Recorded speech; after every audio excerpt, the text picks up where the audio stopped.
Hours have gone by with nothing. I've typed the same shit over and over, which is getting me nowhere. It's time to get something done.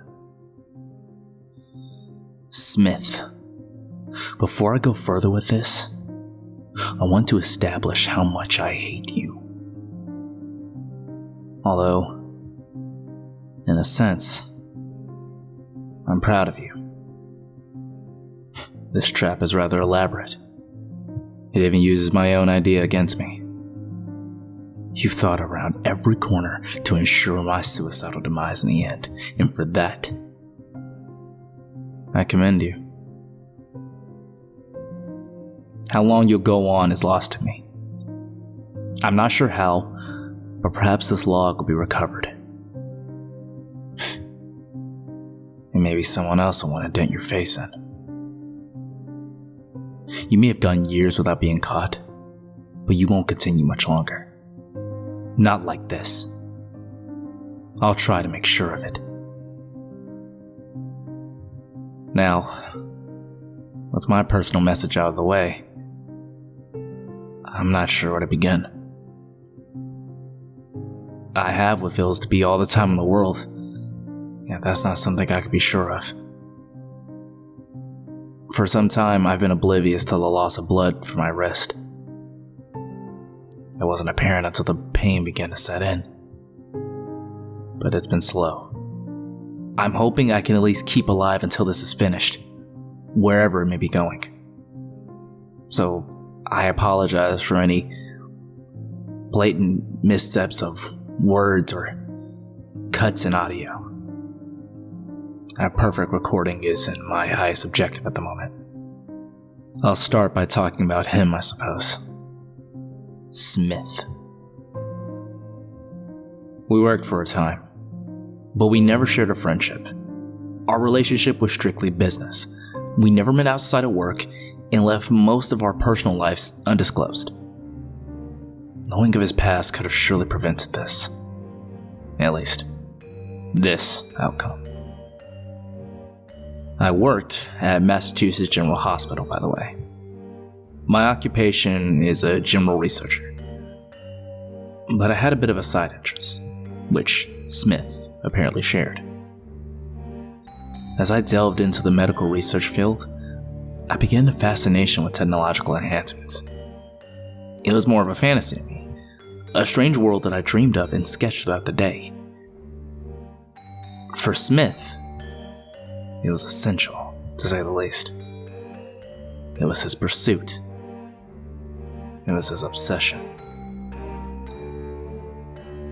The first day Smith confronted me while I was on break. At the time, I believe he was actually working for Mass General. However he sneaks about, he must be good at it. Smith was drawn on by a sketch of mine. It was an undeveloped, spur-of-the-moment idea. A wrist device, similar to a watch, that could regulate parts of the body by injecting various chemicals into the bloodstream. In theory, it could adjust body heat, maintain blood sugar levels, keep its user alert and awake, or vice versa.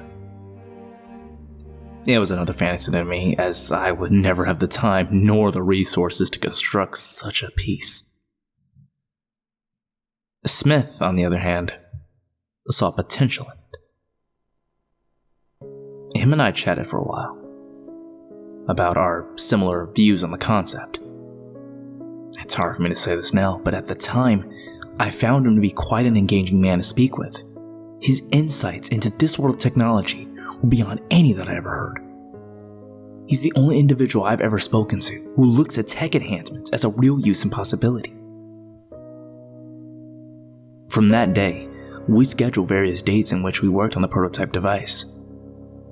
Smith was rather paranoid of ideas being stolen, so we kept our location and progress quiet from other researchers. We worked at his apartment, which was secluded enough.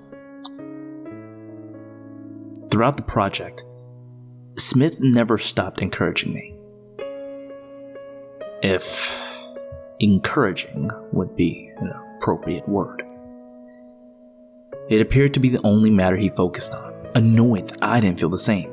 Yes, I had thought the project had potential, but I still had a job to keep at the very least. This frustrated him, for sure. It was clear that Smith knew far more on the subject than myself. He constantly spoke about tech he's worked with for years. After a week's worth of collaborating, I wanted out, but was unsure of how to go about telling him. After all, he grew angry if I even questioned him.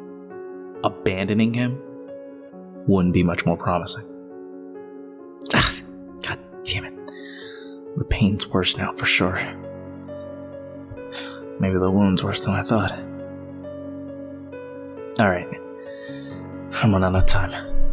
I'll state that I had one major interest outside of tech enhancement.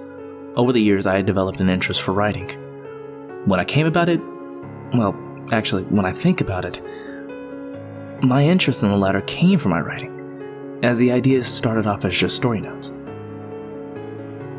I never explained this to Smith for reasons that I hope I just made apparent.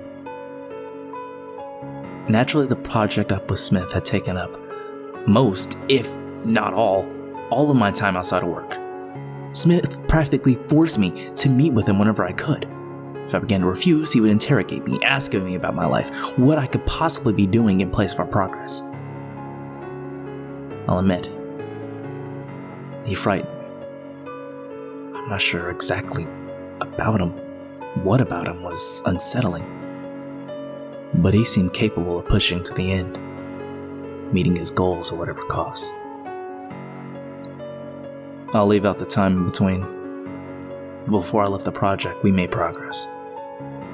Though we were still nowhere close in finishing the prototype device, we made much ground in getting its basic functions working. The only reason I stayed was because of the device itself, that my fantasy sketch might just become a real working tool. Then, all our progress was shattered. Unsurprisingly, Smith grew impatient. Despite the progress, he wasn't yet satisfied. He wanted the device fully operational right away. He began to tamper with the delicate piece. His hands were shaking, jolting with the various screws and micro-sized files. He began screwing with the device's code, ultimately erasing hours of work and rendering the technology nearly useless. He blamed me for our failure, of course. I tried to argue how it was his own fault. This only sent him off more. "What have you fucking done?" he screamed. "You never cared about this from the start, have you? This was just a fucking drawing that you made that I wanted to see for real. This is the stuff I live for. I've done this before. I've created my own inventions and tested them. What have you done?" He grew violent, making threats and throwing objects about. Needless to say, I didn't want any part of him anymore. I left on the spot. I continued with my regular job and found peace of mind again. Smith's threats continued to echo in memory, however, as they were too sinister to be passed off. 4 days after I abandoned the project, I was approached by two men. Where they came from, I didn't know, but they were investigators. They asked if I see Smith, as they've been tracking him for a long time. I told them a bit of what I knew, and what followed was a long and tedious interrogation. Eventually, when they knew they'd been told everything, they told me the truth about Smith. Smith Alexander wasn't lying when he said he'd done this before. Despite meeting me in the hospital and describing his job, he's never worked there in his life. He's never worked in any hospital or any medical or science profession. He slid and has faked his way about the system for years, and with no one catching on. As unsettling it is for an imposter to be creeping his way about a medical facility, it was his reasons for being there that set me off. he was looking for live subjects, injuring individuals for him to test his designs. He scanned businesses, schools, and public areas to find a wide array of experimental material. In short, he used people as human test dummies. What he did with his captives ranged from lethal to vomit-inducing. The investigators told me some reports, as well as showed me some photos. He loved to tamper with the heart, resulting with some of his less brutal murders. However, his psychotic designs had no limits. Some of the photos showed a man with both his arms sawed off, with metal rods replacing the limbs. Another photo showed a woman with her back flayed open, syringes lining her spine, which had turned into a sickly black color. He didn't discriminate when it came to his victims. I stopped looking at the photos when they started including children. I'm getting drowsy now. I should at least get to my own predicament before I collapse, I guess. Last night, I was working on a novel of mine, right inside my apartment.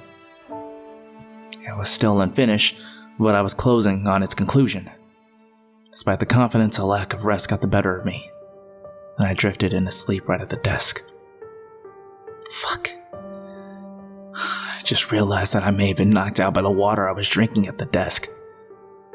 It had an interesting taste to it, but my focus was devoted to writing. Smith must have slipped in here before and drunk the glass. I need to keep on subject. I awoke this morning, right in my apartment at my desk. The computer screen blared in front of my eyes, which showed a blank page. My ears were greeted with 2 words. Start typing. A cold, narrow shaft bumped against my head. The voice was familiar, but given that I woke up seconds before, my mind was so dazed and unfocused. Start typing, damn it, the voice shouted, a cold surface being pressed against me. The voice was Smith, and he was holding a pistol to my skull. Smith, what the hell are you? Type, or your face will be smeared on the monitor. I listened. Despite my confusion, a slew of letters appeared on the screen as I was only complying for my life. There. This is what you wanted, correct? You wanted to write. I knew it was your hobby. I've seen you work like this a number of times. And now that you're out of the project, you have all the time in the world to write. Smith reached over my shoulder, towards my right arm. He pressed a small button on a watch, which was secured to my wrist. I hadn't noticed it until I reached for it. Don't stop now. I'll explain your situation. That's it, by the way. Your design. I made it possible. All without your help. It's a prototype, as it only has one feature. It's connected to the keyboard that you're using right now. And more importantly, its needle is connected to your bloodstream. Fiddle with it, or stop typing for more than 10 seconds, and then it will send a lethal dose of poison into your blood system. Your heart, along with everything else, will die in less of a minute. All you have to do to prevent that is just keep typing. Keep typing to your heart's desire. You're fucking crazy, I screamed, smashing the keyboard with a fist. Don't type too aggressive now. That keyboard breaks, and so do you. Before you get any clever exploits in mind, I've wired the keyboard to the watch in specific ways. Tricks such as weighing down the keys or holding down one letter won't work. And don't bother trying to get up either. I've removed all phones from this room, and there's no inhabited room nearby in this building. Help is unreachable. unless you attempt to run out of this room. And if you wish to attempt a suicidal escape, by all means, go ahead. You won't get away with this, you sick fuck. Someone will come for me eventually, and I'll tell them everything. Perhaps they will. But will you go on for that long? I guess that's up for you to find out. Now is it? Now please, continue to write. I won't distract you any longer. Enjoy your session, David. And with that, the bastard walked out. If I had to guess, he's still been uncaught. That was about 6 hours ago, if I've been keeping track of time, right? He's right when he said there's no way out of this. I've been here continuously writing, deleting the same shit. Trying to think of a plan. He's left every crack sealed as far as escape goes. Despite his warning, I actually did try screaming for help earlier, and no one's shown since then. After hours of useless plans, I knew the best and only course of action would be to write my own final chronicle. I've explained the story and the trap. So, I guess the only part left is the warning. No surprise that I'm feeling the pain more. Smith rushed most of his prototypes, and this one was no exception. Even if I keep going, I'm sure I'll die from the blood loss. Over the course of typing this, I found the best loophole available. The computer's locked on this text program, but I can still send the document directly from it. I'm going to think of every address I can remember, even one of those I don't know personally. My name is David Mallory. Smith Alexander is most likely still out there, wherever he may be. He probably skipped this town right after trapping me here. He's dangerous, to say the least. He uses random people as test material in his terrible, rushed ideas. He's created devices to kill, like the one clapped to my wrist right now. I don't know what his end goal is, but he's had no problem murdering so far. End goal. That needs to be said. He must be stopped. Despite Smith's impatience, arrogance, and outright insanity, he has a plan. Over the course of working with him, he's made hints to something bigger, more significant than his regular brutal enhancements. He talked about how he planned to bless society with a grand technology, a modification that would be to all for all. He even talked about how he was sneaking into circulation. Whether it's a virus, nano-sized tech, a fucked up drug, I don't know. But whatever twisted version or vision it is, Smith's capable of it. He's been capable of all the violence he's committed so far, and he's a danger to anyone at this point. If he's gotten away with his crimes so far, what's to stop him now? That's it. For me. I've gotten all I can in this little time. Fuck you, Smith. Forget about me. My life. Remember Smith, though. Remember his atrocities that I detailed. And that he's still out there. And he's still working.